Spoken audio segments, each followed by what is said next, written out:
You know that moment when you finally have a little extra money sitting in your account and your brain just freezes? You open like 8 tabs: high yield savings account, your 401k portal, some random ETF someone on TikTok mentioned, maybe a crypto chart you swear you're just checking, and you're sitting there wondering, okay, which one am I supposed to do first? You're not alone in that. My name's Mark, and I spend way too much time thinking about this exact problem. Not just where to invest, but in what order it actually makes sense, so you're not building wealth with one hand and quietly lighting money on fire with the other.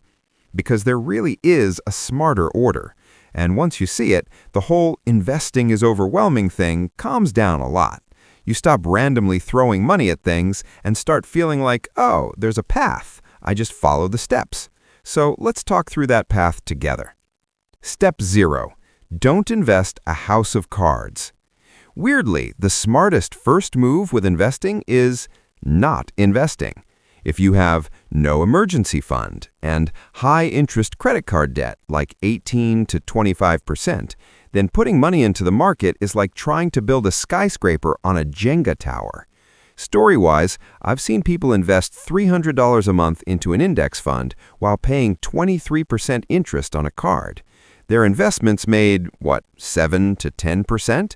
Meanwhile, the card was eating them alive. So your step 0 is get at least $500 to $1,000 in a boring savings account. That's your car battery died money. And start attacking really high-interest debt. You don't have to be at 0, but you shouldn't be drowning in 25% APR while pretending to invest for the long term. You do this so you're not forced to pull money out of investments the first time life sneezes. Step 1. Grab any free money, 401k match. If your employer offers a 401k match, this is usually the first true investing step. Why?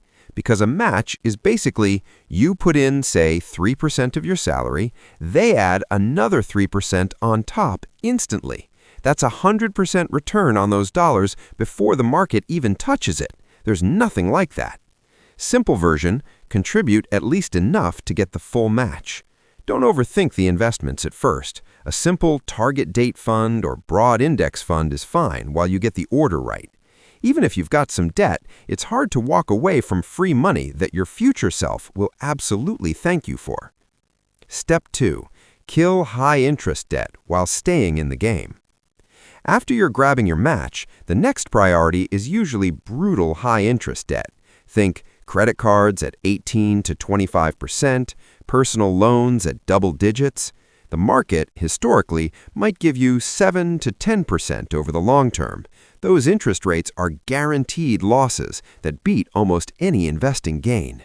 So the smarter order here is keep contributing enough to maintain your match, throw whatever extra you reasonably can at the ugliest debt. I like calling that top card or loan your enemy balance. Put it on a sticky note. Celebrate as it shrinks. That's an investment in your net worth just as much as buying an index fund. Step 3. Build a real emergency fund. Once the highest interest monsters are under control and you're still getting your match, it's time to make your life less fragile. Go 3 to 6 months of essential expenses in cash or high-yield savings, not 3 to 6 months of your entire lifestyle, including every luxury, just rent or mortgage, utilities, groceries, transportation, minimum debt payments. Why it matters? Losing a job becomes a problem, not a catastrophe. A surprise bill doesn't derail your entire investing plan. You don't have to sell investments in a bad time just to fix a leak in the roof. This part isn't exciting, but it's what makes the rest of your investing long-term instead of until the next emergency. Step 4. Tax-advantaged accounts.